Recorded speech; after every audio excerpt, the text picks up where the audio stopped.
Hello student, स्वागत है आपको हमारे यूट्यूब चैनल अभी रॉय पीसीएम क्लासेस में। स्टूडेंट आज के नई वीडियो के साथ आज जो हम पढ़ने वाले हैं क्लास 12 की फिजिक्स। और क्लास 12 की फिजिक्स विषय के अंतर्गत हमारी फर्स्ट बुक चल रही थी और फर्स्ट बुक का पहला चैप्टर चल रहा था जिसका नाम था वैद्युत आवेश तथा क्षेत्रों, इलेक्ट्रिक चार्ज एंड फील्ड।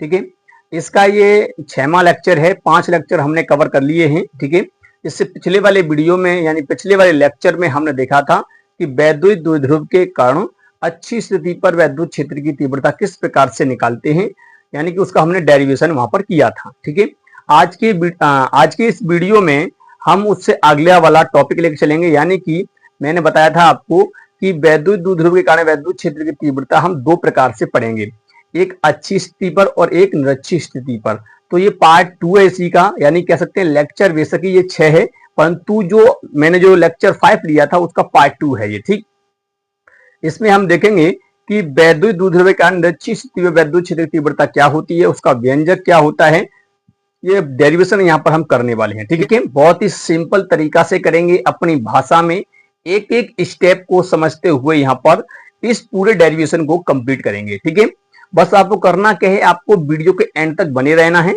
ताकि आपको ये टॉपिक क्लियर तरीका समझ में आ सके। ठीक है, और स्टूडेंट यदि आप हमारे पिछला वीडियो नहीं देखा तो जाकर के उसको भी देख लीजिए, क्योंकि देखिए ये टॉपिक है ना, अच्छी स्थिति वाला निरक्षी स्थिति वाला, ये बोर्ड एग्जाम में जब आते हैं ना तो ये 5 अंक के पूछे जाते हैं। कितने का आता है? 5 अंक का पूछा जाता है। इसलिए इस टॉपिक को, जो इससे पिछले वाला टॉपिक है, उन दोनों को ही तैयार कर लें। ठीक है, या तो अच्छी आ सकता है या निरक्षी आ सकता है, आपका इनमें से एक ही आएगा कोई ना कोई। ठीक है नहीं, इसलिए इन दोनों को ही कंप्लीट आपको करना होगा। ठीक है, इस गलतफहमी में मत रहना, यानी कि एक को पढ़ लेते हैं एक को नहीं पढ़ेंगे, दोनों को ही पढ़ना पड़ेगा। ठीक है स्टूडेंट, तो चलते स्टूडेंट वीडियो को स्टार्ट करते हैं। उससे पहले स्टूडेंट यदि आप हमारे चैनल पर नए हैं तो चैनल को सब्सक्राइब कर लें, बेल आइकन को प्रेस कर ऑल पे क्लिक कर दें ताकि आने वाले वीडियो की नोटिफिकेशन आपको मिलती रहे।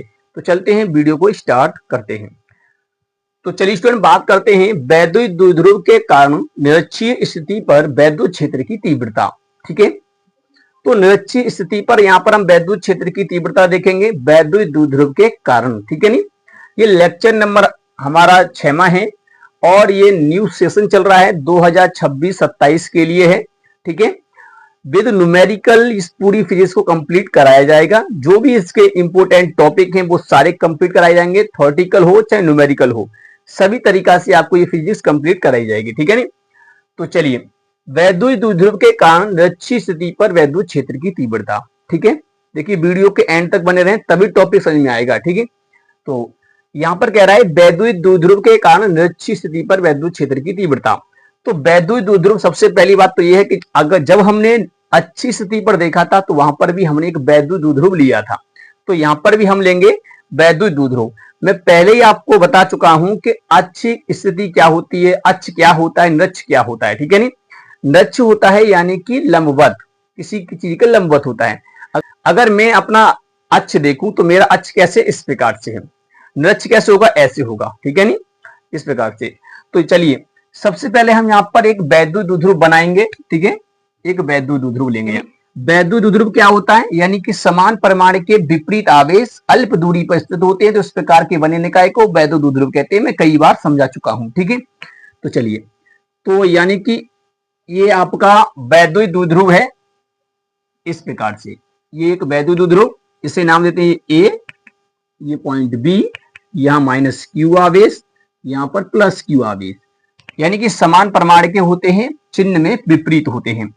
इनके अगर बीच की दूरी की बात करें तो इनके बीच की दूरी कितनी है, 2l है। कितनी दूरी है यहां से यहां तक, 2l। इनके बीच की दूरी 2l है। तो इस प्रकार से जो निकाय बनता है उसे कहते हैं वैद्युत द्विध्रुव। ठीक है, उसे क्या कहते हैं हम, वैद्युत द्विध्रुव कहते हैं। अब देखिए हमें अक्ष पर तो निकालनी नहीं है, ऐसे होता है अक्ष इसके। ठीक है, अगर ये लेटा हुआ है तो इस प्रकार से इसका अक्ष हो जाएगा, परंतु निरक्ष तो इस प्रकार से होगा। तो हमें निरक्ष पे ही निकालना है। कहां निकालना है, देखिए निरक्ष पर निकालना, निरक्षी स्थिति पर।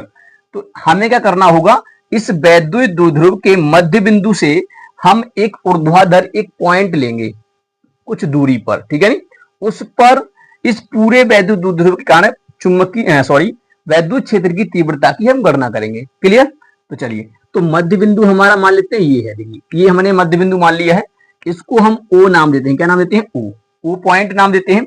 अब इस पर हमें क्या करना है कि आर दूरी पर, यहां से कितनी दूरी पर, आर दूरी पर, तो यहां से हमने आर दूरी पर एक पॉइंट यहां पर हमने ले लिया।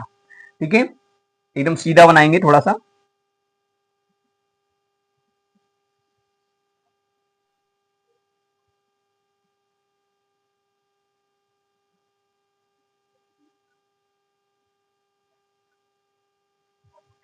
ठीक है, तो हमने यहां से आर दूरी पर एक पॉइंट लिया है, ये पॉइंट, इस पॉइंट को हम नाम देते हैं भाई पी।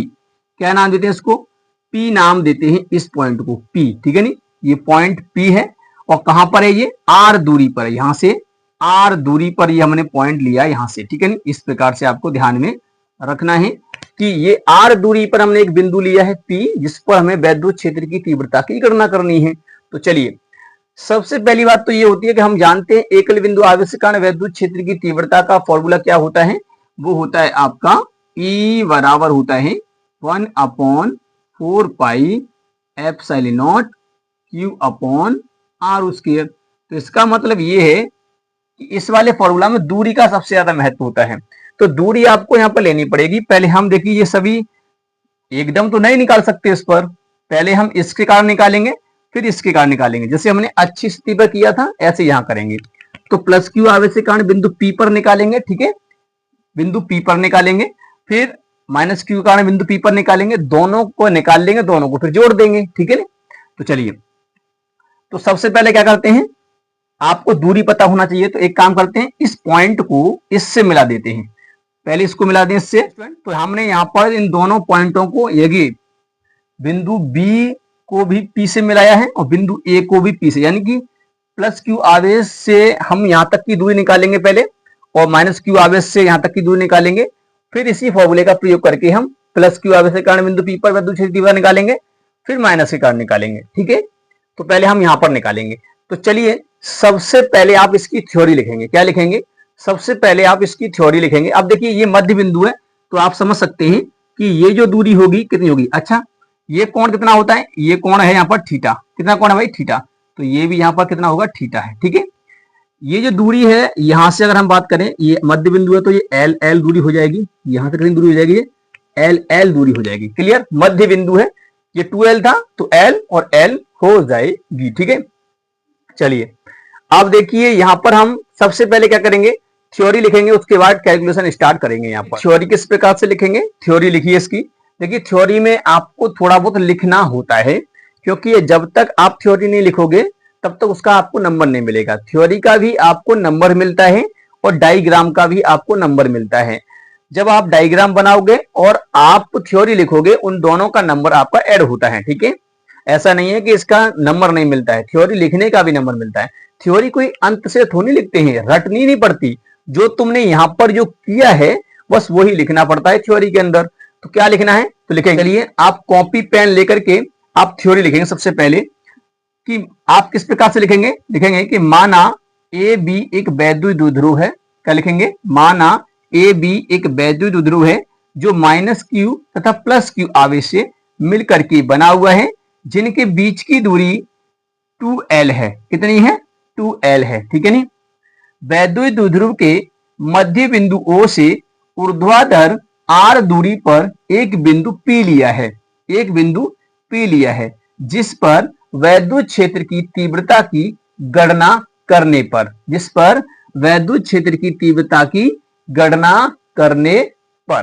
क्लियर, इतनी थ्योरी आपको लिखनी है और कुछ नहीं लिखना है। बताइए, कुछ रटना पड़ा नहीं, यहीं से लिखा है सब कुछ। ठीक है नी, क्या लिखा कि माना ए बी एक वैद्युत द्विध्रुव है जो माइनस क्यू तथा प्लस क्यू आवेश से मिलकर के बना हुआ है, जिनके बीच की दूरी 2l है। वैद्युत द्विध्रुव के मध्य बिंदु O से ऊर्ध्वाधर r दूरी पर एक बिंदु P लिया है, जिस पर वैद्युत क्षेत्र की तीव्रता की गणना करनी है। ठीक है नी, तो यहां पर हमें वैद्युत क्षेत्र निकालना होगा। तो यही थ्योरी होती है इसकी। थ्योरी आपने यहां पर लिख ली। अब करना क्या है, अब आपको यहां पर वैद्युत क्षेत्र की तीव्रता निकालनी है। तो चलिए किस प्रकार से निकालेंगे। सबसे पहले आप यहां पर ये देखिए कि हमें दूरी की आवश्यकता पड़ेगी। सबसे पहले हम दूरी निकालेंगे। क्या निकालेंगे भाई, दूरी।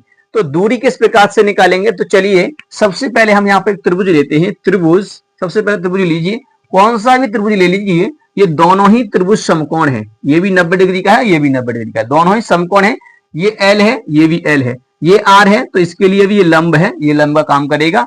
क्लियर, ये कर्ण है, ये कर्ण है, तो इसका मतलब है कि एक दूरी निकाल लेंगे तो दूसरी दूरी बराबर ही निकल के आएगी। तो चलिए त्रिभुज आपको दिखाई देता है AOP, त्रिभुज AOP में, ठीक है नहीं। अच्छा, एक बात और लिखना है इसके साथ साथ, आपको क्या लिखना है, जो त्रिभुज AOP है एक समकोण त्रिभुज है। कैसा है? समकोण।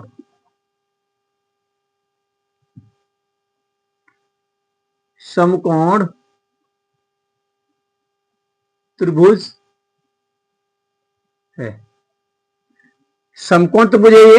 तो ये क्या है? त्रिभुज AOB एक समकोण त्रिभुज है। जब समकोण त्रिभुज होता है तो इसमें हम पाइथागोरस प्रमेय लगा सकते हैं।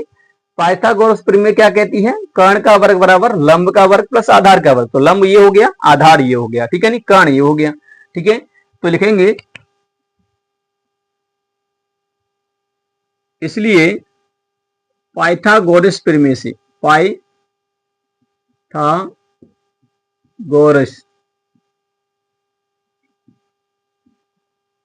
प्रमेय से, पाइथागोरस प्रमेय से अब इसे करेंगे तो किस प्रकार से हो जाएगा? हम जानते हैं पाइथागोरस प्रमेय क्या कहती है? कर्ण का वर्ग, कर्ण का वर्ग बराबर होता है लंब का वर्ग प्लस आधार का वर्ग, आधार का वर्ग। लंब क्या है आपका? लंब ये है R, आधार ये है। कर्ण आपको पता नहीं है, A और P है, तो इसे AP ही लिखेंगे, AP का वर्ग। लंब आपको दिया है R का वर्ग प्लस L का वर्ग। अगर मैं यहां पर AP निकालू सिंपल, तो इस पे से वर्ग हटेगा, इस पर रूट चढ़ जाएगा, ये हो जाएगा R स्क्वायर प्लस का L स्क्वायर। तो ये आपका निकल के आया है क्या? माइनस Q से बिंदु P तक की आपकी दूरी निकल के आई, यानी कि ये जो दूरी है आपकी कितनी है? वो जो दूरी निकल के आई है, ये दूरी है आपकी R square plus L square, ये दूरी है। जब ये दूरी इतनी निकल के आई है तो बताइए ये दूरी कितनी आएगी? इसमें ही वही वैल्यू है, ये लंब है, ये आधार है, इसमें भी L था, यहाँ पे भी R था, तो वही दूरी निकल के आएगी ना। तो आप यहां पे लिखेंगे, तो यहां पे लिखेंगे इसी प्रकार, ठीक है। तो इसी प्रकार त्रिभुज BOP, यानी कि BOP में भी, ठीक है, कर सकते हैं।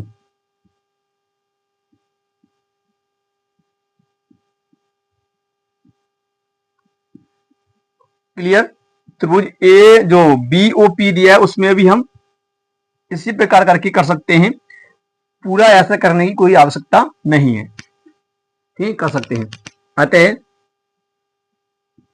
हम कह सकते हैं कि जो BP जो होगा वो कितना हो जाएगा? फिर BP जो हो जाएगा वो भी रूट के अंदर इतना ही होगा, R स्क्वायर प्लस के L स्क्वायर, ठीक है।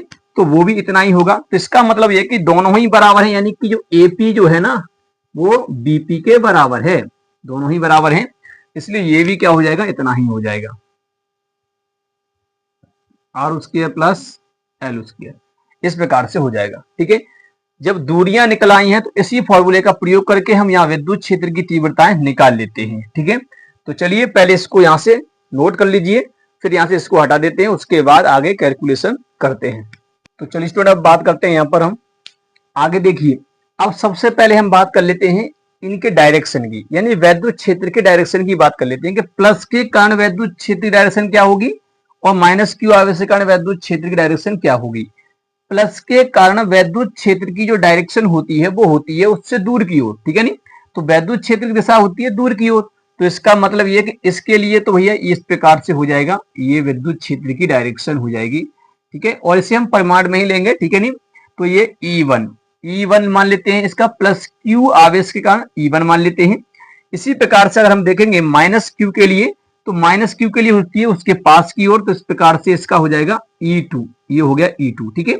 ये परिमाण है इनके वैद्युत क्षेत्र के, ठीक है। डायरेक्शन कैसे है आप देख सकते हैं कि यानी कि इस प्रकार से है, दूर की ओर है, प्लस से दूर की ओर, और माइनस के लिए पास की ओर है। तो यहाँ पर हमने E1 लिया और यहाँ पर E2 लिया है। क्लियर, इतना यहाँ पर क्लियर है। अब करना क्या है कि प्लस क्यू आवेश के कारण बिंदु P पर वैद्युत क्षेत्र की तीव्रता निकालनी है और माइनस क्यू आवेश के कारण बिंदु P पर वैद्युत क्षेत्र की तीव्रता यहाँ पर निकालनी है। तो चलिए सबसे पहले हम निकालेंगे, दूरियां तो हमको पता ही है, इसी फॉर्मूले से निकालेंगे। एकल बिंदु आवेश के कारण वैद्युत क्षेत्र तीव्रता का फॉर्मूला होता है E बराबर 1/4πε0 Q/r²। तो इसी से कर लेंगे, ठीक है। तो हम यहाँ पर निकालेंगे प्लस क्यू आवेश, तो प्लस क्यू आवेश के कारण, प्लस क्यू आवेश के कारण बिंदु P पर वैद्युत क्षेत्र की तीव्रता, वैद्युत क्षेत्र की तीव्रता, ठीक है नी, की तीव्रता। तो इसकी तीव्रता हम निकालेंगे यहाँ पर। तो इसकी तीव्रता निकाल रहे हैं प्लस क्यू कारण, तो E1 है, तो यानी कि E1 बराबर हो जाएगा आपका क्या, 1/4πε0 Q/, और यहां पर हम लेंगे दूरी क्या है इसकी, ये दी है फॉर्मूला में r², है, ठीक है। तो यहां पर हो जाएगा आपका रूट के अंदर हो जाएगा r² प्लस का l², इसका वर्ग हो जाएगा। एक बात आपको ध्यान रखना है, अगर रूल लगा हुआ हो और उसके ऊपर पूरे पर अगर वर्ग हो तो वर्ग से रूल हट जाता है। तो इस प्रकार से यहाँ E1 जो हो जाएगा वो हो जाएगा 1/4πε0 Q/, यहाँ केवल रह जाएगा r² प्लस के l²। क्लियर, इस प्रकार से हो जाएगा। ऐसे हम निकालेंगे माइनस क्यू के, निकालेंगे अब माइनस क्यू आवेश के लिए, ठीक है नी। माइनस क्यू आवेश के कारण, बिंदु P पर वैद्युत क्षेत्र की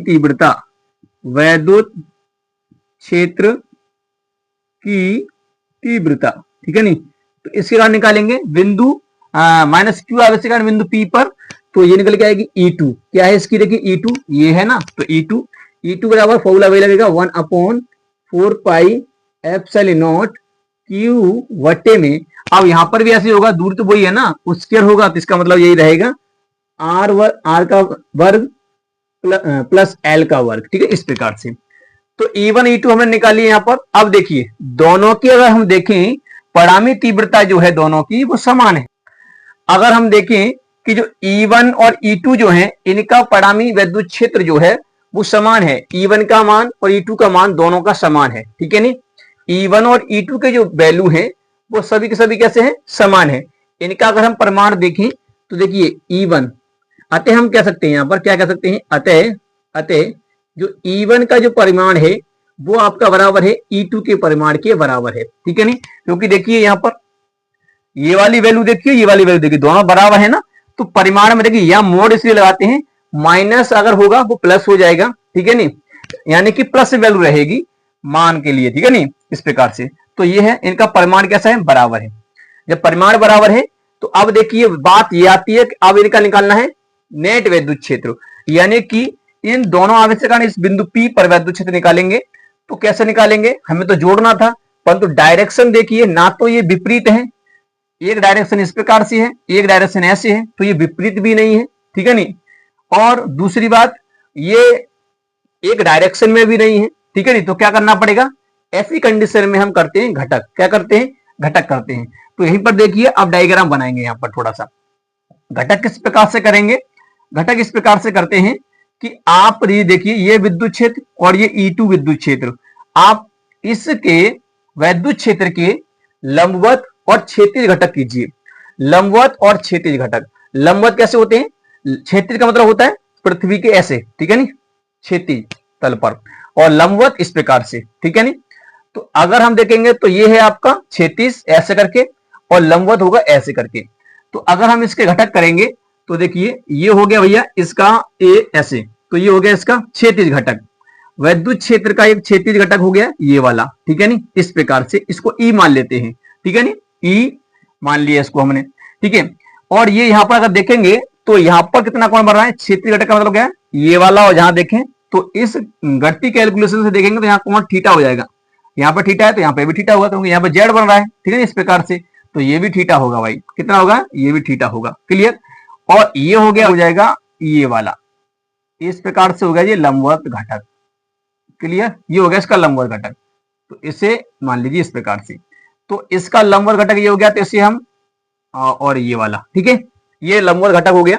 अब देखिए करते क्या है, अब इनका क्या करना है कि अगर मैं इसका E1 का ये वेक्टर है और इस वेक्टर का कोण की तरफ घटक देखेंगे, क्षेत्रीय घटक देखेंगे, E1 का क्षेत्रीय घटक, तो ये आएगा यहां पर क्या, E1 cos थीटा आएगा यहां पर। ऐसे ही E2 का देखेंगे तो ये आएगा E2 cos थीटा। ये वेक्टर वाले चैप्टर में है 11th में।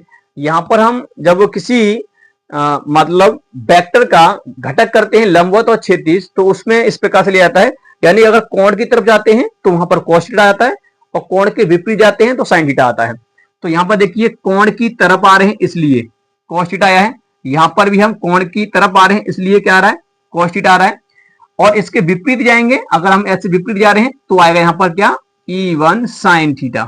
क्या आएगा, E1 sin थीटा। तो यहां पर भी क्या होगा, ये वाला भी तुम्हारा E1 sin थीटा ही होगा, E2 sin theta, sorry E2 sin theta हो जाएगा। क्लियर, ये तुम्हारा कौन सा होगा, E2 sin थीटा होगा।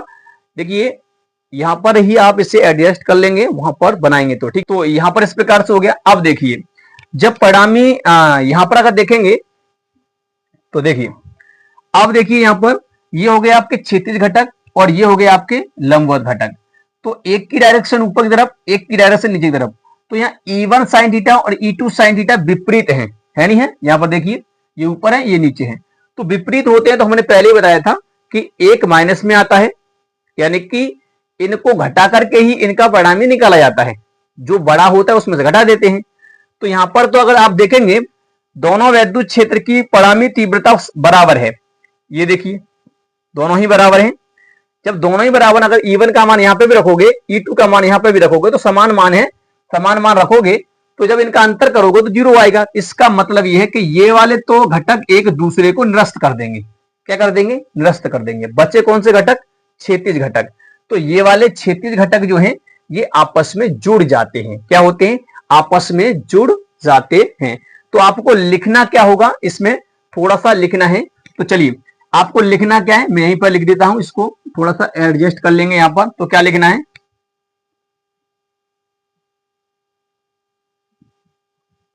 वैद्युत द्विध्रुव, वैद्युत द्विध्रुव के कारण बिंदु P पर परिणामी तीव्रता, ठीक है नहीं, परिणामी तीव्रता हेतु क्या करते हैं, वैद्युत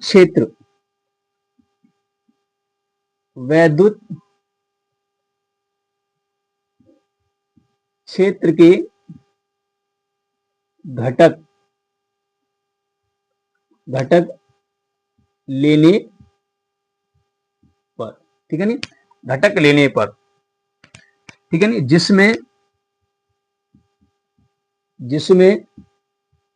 जिसमें लंबवत घटक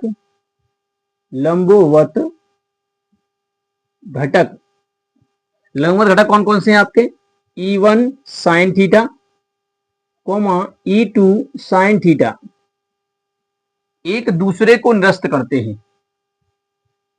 एक दूसरे को निरस्त करते हैं, ठीक है नहीं, निरस्त करते हैं, परंतु क्षैतिज घटक आपस में जुड़ते हैं। क्षैतिज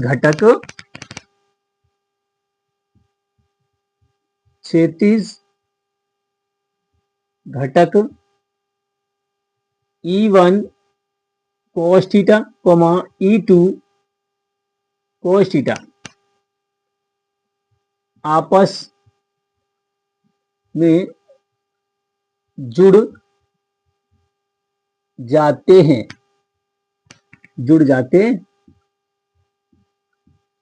ठीक है नहीं। इस प्रकार से आपको थोड़ा सा नीचे लिखना है लाइन से, ठीक है। ये सारा कुछ करने के बाद आपको इसी के नीचे इसको एडजस्ट कर देना है और यहां पर डायग्राम अब ये आपका पूरा बन गया है। इस प्रकार से आप बना सकते हैं पूरा कंप्लीट डायग्राम, ठीक है नहीं। एक बार में भी बना लें, ठीक है नहीं, क्योंकि आपको आप समझ चुके हैं, इसलिए मैंने एक बार में इस डायग्राम को नहीं बनाया था, ठीक है। तो इस प्रकार से आप बनाएंगे और इसको नीचे ही इसके एडजस्ट कर देंगे।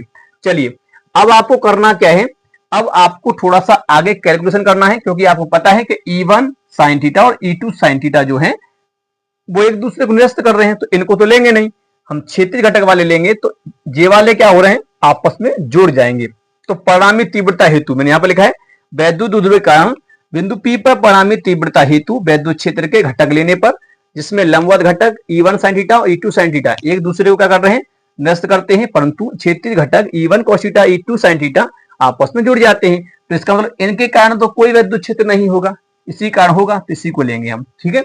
चलिए इतना नोट कीजिए और मैं यहां से इसको हटा दूंगा और ये अच्छा चलिए मैं इनकी वैल्यू, देखिए ये दोनों समान है ना, तो मैं इसको यहां पर लिख देता हूं। तो ये दोनों ही समान है, यानी E1 का परिमाण अगर देखें और E2 का जो परिमाण देखें तो वो बराबर किसके हैं, वो बराबर है आपका 1/4 pi epsilon not Q upon में R स्क्वायर प्लस के L स्क्वायर, इसके बराबर है। क्लियर, इस प्रकार से तो आप इसी को लिखेंगे क्योंकि अभी दोनों ही सेम है। चलिए मैं इसको यहां से हटा देता हूं, इसका स्क्रीनशॉट ले लीजिए। तो चलिए स्टूडेंट अब बात करते हैं आगे। तो यहां पर क्षेत्रीय घटक ही लेंगे यहां पर, तो परिणामी तीव्रता हेतु, तो आप यहां पर लिखेंगे आप परिणामी तीव्रता, खाली इतना लिख देंगे परिणामी तीव्रता। तो E बराबर जो हो जाएगा E1 cos theta plus E2 cos theta, दोनों ही बराबर हैं, आप देख सकते हैं दोनों ही क्या हैं, बराबर हैं। थोड़ा सा तो यहां पर हो जाएगा आपका क्या, यहां मान रख देंगे, ये कितना हो जाएगा 1/4 pi epsilon not Q upon में R स्क्वायर प्लस का L स्क्वायर, और यहां पर है आपका cos थीटा प्लस, इसी प्रकार से इसको लिखेंगे 1/4 pi epsilon not Q upon में R स्क्वायर प्लस की L स्क्वायर cos थीटा। अब देखिए वैसे तो इसमें सारा ही कॉमन मिल रहा है, परंतु आप करेंगे क्या, यहाँ पर थोड़ा सा कॉमन ले लेंगे ताकि आपको कैलकुलेशन आसान लगने लगे। तो Q को कॉमन ले लीजिए और 4 पाई एप्सिलॉन नॉट को कॉमन ले लीजिए, और बट्टे में क्या है आपका, यहीं पर बट्टे में है आपका R स्क्वायर प्लस का L स्क्वायर, इसको भी कॉमन यहाँ पर लीजिए। तो अंदर क्या बचेगा, अंदर बचेगा cos theta plus cos theta, ये तो बचेगा, दोनों जुड़ जाएगा। तो ये हो जाएगा आपका क्या, ये होगा देखिए Q अपॉन में 4 पाई एप्सिलॉन नॉट, और ये है तुम्हारा R स्क्वायर प्लस का L स्क्वायर, और ये हो गया आपका 2 cos थीटा। ठीक है, अब cos थीटा का वैल्यू निकालना है, कहां से निकालेंगे, यहीं से निकाल लीजिए, कोई भी एक त्रिभुज यहां से ले लीजिए और वहां से हम निकाल लेंगे। अब त्रिभुज त्रिभुज त्रिभुज कौन सा ले रहे हैं यहाँ पर हम, AOP में cos थीटा निकालेंगे। तो cos थीटा क्या होता है, cos थीटा होता है लंब आधार बटे कर्ण, तो आधार बटे कर्ण होता है। तो आधार कितना दिया है, आधार दिया है आपका L, कर्ण कितना है भैया, रूट के अंदर है, तो R स्क्वायर प्लस के L स्क्वायर ये होता है। इस वैल्यू को उठा करके आप यहां पर रख देंगे तो कितना हो जाएगा, तो देखिए कुछ इस प्रकार से हो जाएगा, E बराबर हो जाएगा 1/4 पाई एप्सिलॉन नॉट, और Q वट्टे में यहाँ पर क्या है तुम्हारा R स्क्वायर प्लस का L स्क्वायर, और यहाँ गुणे में क्योंकि देखिए 2 दिया है तो 2 को हम यहाँ ले लेते हैं, ठीक है, और L दिया है तो L यहाँ आएगा, वट्टे में इसका हम करेंगे गुणा नीचे R स्क्वायर प्लस का L स्क्वायर। क्लियर, अगर कहीं पर आपका ऐसे दिया हो रूट के अंदर x, तो इसको हम लिख सकते हैं x की पावर 1/2, ठीक है नहीं, 1/2 लिख सकते हैं, तो ऐसे हम इसको भी लिख देंगे।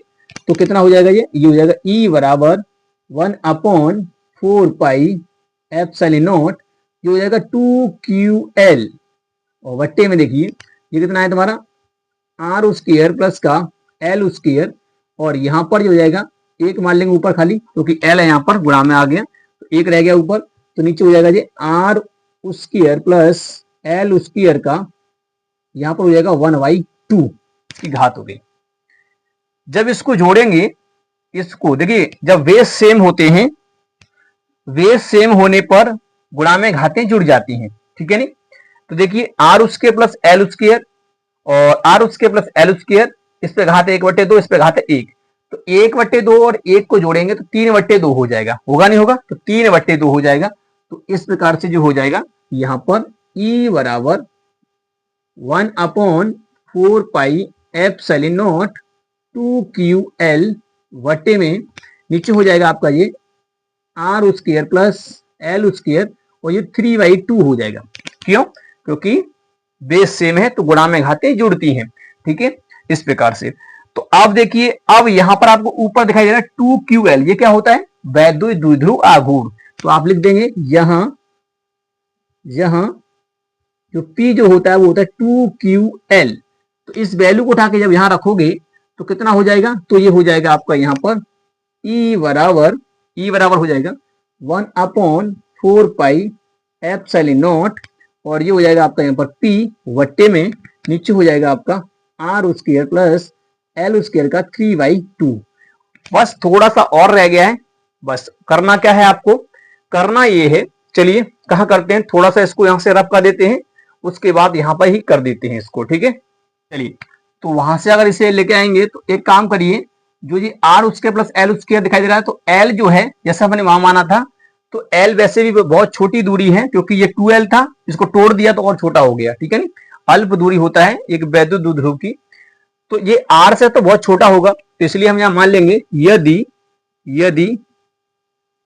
आर जो है भाई बहुत बड़ा है, ठीक है नी, एल से, तब एल हो जाएगा 0।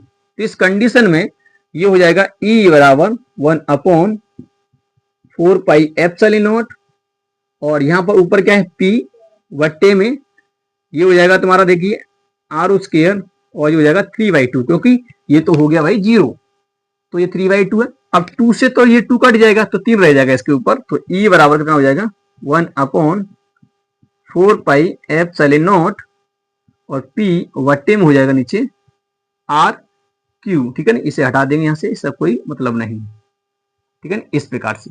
तो ये हो गया आपका यहाँ पर परिणामी वैद्युत क्षेत्र की तीव्रता निरक्षीय स्थिति पर, ठीक है नी।